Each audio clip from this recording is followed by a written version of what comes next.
नमस्कार, मैं मनीष सिंह आप सभी का साहित्य संस्था यूट्यूब चैनल में स्वागत करता हूं। आज मैं व्यंजन संधि का तीसरा नियम, चौथा और पांचवा नियम इस वीडियो के अंतर्गत पढ़ेंगे। इससे पूर्व मैंने आपको व्यंजन संधि के 2 नियम मैंने यूट्यूब पे अपलोड कर दिया हूं।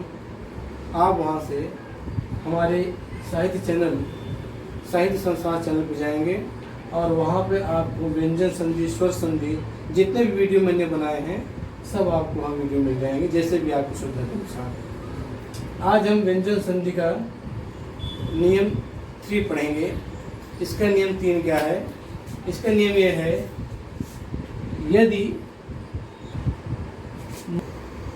यदि माँ के बाद कोई स्पर्श व्यंजन आए तो माँ के स्थान पर माँ का अनुस्वार हो जाएगा।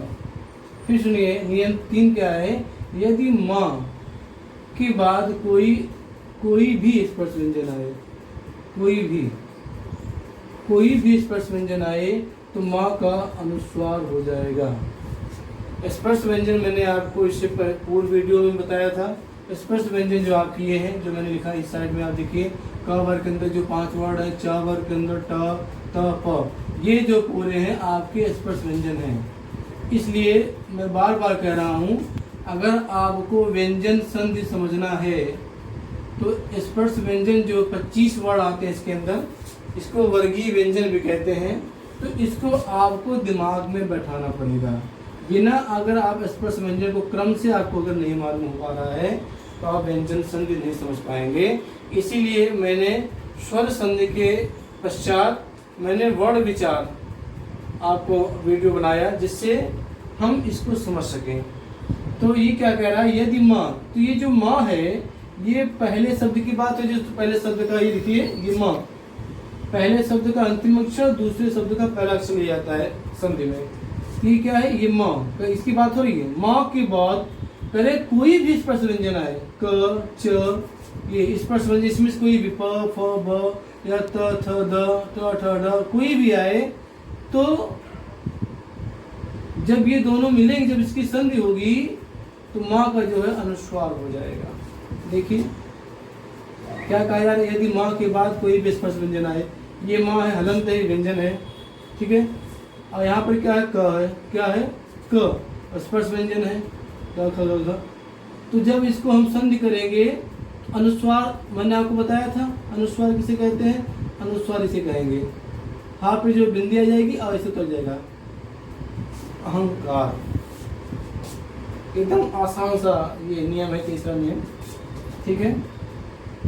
समझ गए कि अगर पहले शब्द का जो अंतिम अक्षर माँ है, व्यंजन माँ है, उसके पश्चात दूसरा शब्द का जो पहला अक्षर है, अगर वह स्पर्श व्यंजन जो 5 हैं, उन 5 स्पर्श व्यंजन में कोई भी व्यंजन है तो माँ का जो अनुस्वार हो जाएगा। अनुस्वार का जो चिन्ह होता है ऐसे होता है, अनुस्वार।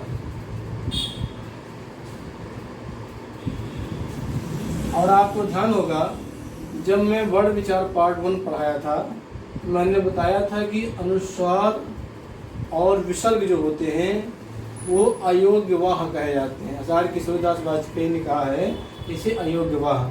और अनुस्वार का जो उच्चारण होता है वह नाक से होता है, मुंह से बहुत कम ही होता है, नाक से इसका उच्चारण ज़्यादा होता है।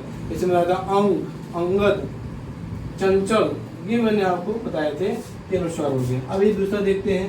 ये देखिए, माँ है, पहले शब्द के बाद माँ अक्षर है, फिर इधर क्या है? च वर्ड, यदि स्पर्श व्यंजन है च, इसका भी क्या हो जाएगा?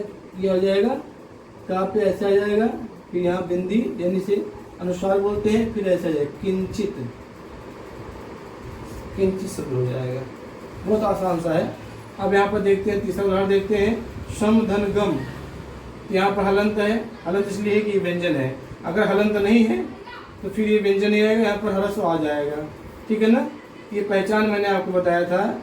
जब भी आप व्यंजन संधि का उदाहरण देखें, अगर पहले शब्द के अंतिम अक्षर पर हलंत है कि तुरंत जान लीजिएगा कि व्यंजन संधि है, वो व्यंजन संधि का उदाहरण है। तो यहाँ पर म है, यहाँ पर ग है, ग स्पर्श व्यंजन, कोई भी स्पर्श व्यंजन, ये भी ग जो है स्पर्श व्यंजन में आएगा। तो क्या हो जाएगा, तो स माँ उतर जाएगा, माँ के ऊपर जो है अनुस्वार लग जाएगा, फिर हो जाएगा आपको हो जाएगा संगम। क्या बन जाएगा, संगम। ये माँ हट जाएगा हर जगह, ये अनुस्वार जा रहा है, अनुस्वार में जा रहा है, इसलिए हो जाएगा संगम। देखिए मैंने गलत कर दिया, ये जो अनुस्वार लगेगा सा के ऊपर लगेगा, ध्यान रखिएगा हमेशा, ठीक है।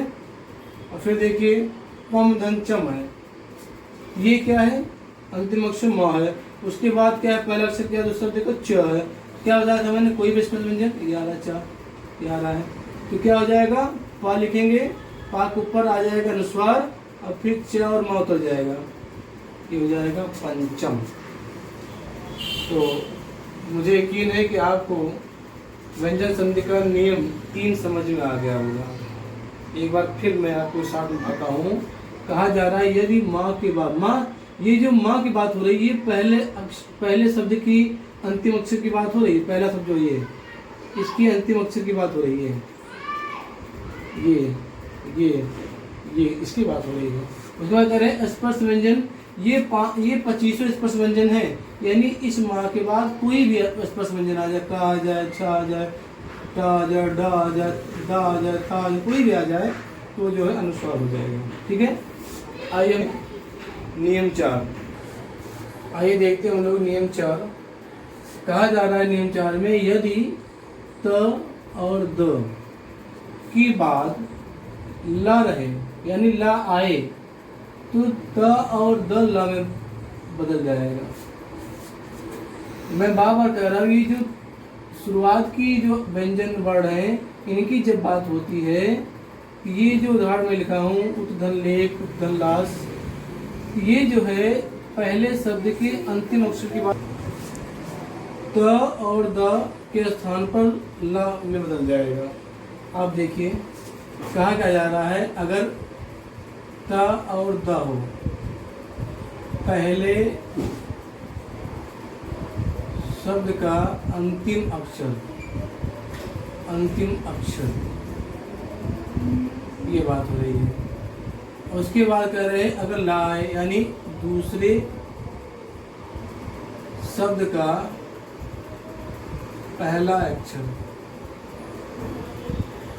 ठीक है, ये आ रही है। अब देखिए, अब क्या करें, यदि त और द, ये त आ रहा है ना, पहले शब्द का अंतिम अक्षर ये के बाद अगर ला आता है, ला आएगा, तो फिर क्या हो जाएगा, ला बदल जाएगा। आप देखिए क्या हो जाएगा, यहाँ पर उ ता का जो ला हो जाएगा, आधा ला बन जाएगा, और फिर ये उतर जाएगा लेख, उल्लेख हो जाएगा। मैं आपको बताया था कि अगर यहाँ पर स्वर होता, दूसरे शब्द के पहले अक्षर में अगर स्वर होता, तो यहाँ पूरा ला आता, लेकिन यहाँ पर व्यंजन है, इसलिए आधा ला ही लिखा जाएगा। इसके बाद आइए यहाँ देख रहे हैं क्या कहा जा रहा है, त और द, तो ता यहाँ पर भी है अंतिम अक्षर, यहाँ पर क्या ला है, तो किस में बदल जाएगा, ला में बदल जाएगा, तो आ जाएगा उ, फिर यहाँ पर क्या हो जाएगा, ता का आधा ला हो जाएगा, फिर आ जाएगा पूरा उल्लास। ये शब्द आपके हो जाएंगे। ये चौथा नियम है। फिर से देखिए, यदि त और द, इसकी बात हो रही है, त और द की बाद ला है, तो त और द जो है ला में बदल जाएगा, यानी ये जो है ये ला में परिवर्तित हो जाएगा, और ये हु बहु उतर जाएगा दोनों में। देखिए दोनों उतर में है, दोनों उतर क्या है, ये जो है आधा ला में परिवर्तित हो जाएगा। आधा ला में इसलिए परिवर्तित होगा क्योंकि ये व्यंजन है, ये जो पहला अक्षर ये व्यंजन है, अगर स्वर होता तो पूरा ला होता, इसलिए ये आधा ला ही होगा, ठीक है। अब हम देखते हैं नियम 5। आइए देखते हैं नियम 5। नियम 5 में क्या कह रहे हैं कि यदि हर्ष स्वर के बाद छ आए, तो छ के पहले च जुड़ जाता है। हर्ष स्वर यानी ये पहले शब्द के अंतिम अक्षर की बात हो रही है, जो पहला शब्द होता है इसकी बात हो रही है यहाँ पे, के बाद और छ आता है, ये तो चा जुड़ जाता है, तो क्या हो जाएगा, ये देखिए यहाँ पर हर्ष स्वर क्या है, आ ई उ और री, ये आपके हर्ष स्वर है, इसके बाद अगर छ से ये छ वर्ड आता है तो चा में परिवर्तित हो जाएगा, यानी हो जाएगा आपका ये पूरा सेम पर ही उतर जाएगा, अब बीच में आधा चा हो जाएगा, अब फिर हो जाएगा परिच्छेद, ये दोनों उतर जाएंगे, बस बीच में चा जुड़ जाएगा। बहुत आसान सा ये भी है नियम 5। फिर सुनिए, यदि हरस स्वर के बाद अगर छ वर्ड आता है तो छ के पहले चा जुड़ जाएगा। ये देखिए, ये हरस स्वर है, ई है, हरस ई है, यहाँ पर छ है, ठीक है, तो क्या हो जाएगा, ये बराबर हो जाएगा 6। आधा चा किस लिए मैंने आपको बताया बाबा की, यहाँ पर व्यंजन है, पहला वर्ड अगर स्वर होता ये पूरा चा हो जाता, इसलिए मैंने हरत इसलिए लगा दिया कि ये स्वर का लोप होता है, इसको ऐसे भी लिख सकते हैं, ऐसे भी, इसको आधा चा भी लिख सकते हैं, ठीक है। इस तरह से मैंने आपको इस वीडियो में व्यंजन संधि के नियम 3, नियम 4, नियम 5 आपको बताए, और मुझे पूरी उम्मीद है कि आपको ये तीनों नियम समझ में आ गए होंगे। इसके पूर्व मैंने जो वीडियो में आपको बनाया था उसमें व्यंजन संधि के नियम 1 और 2 वो भी आपको समझ में आ गए होंगे। अगर कोई भी दिक्कत होती है तो आप मेरे YouTube चैनल पे जाएंगे, कमेंट में लिखेंगे और मैं आपकी समस्या का निदान अवश्य करूँगा। आज के लिए बस इतना ही, फिर मैं एक नए समय पे नए दिन एक नए वीडियो लेकर आऊँगा। तब तक के लिए आपका धन्यवाद।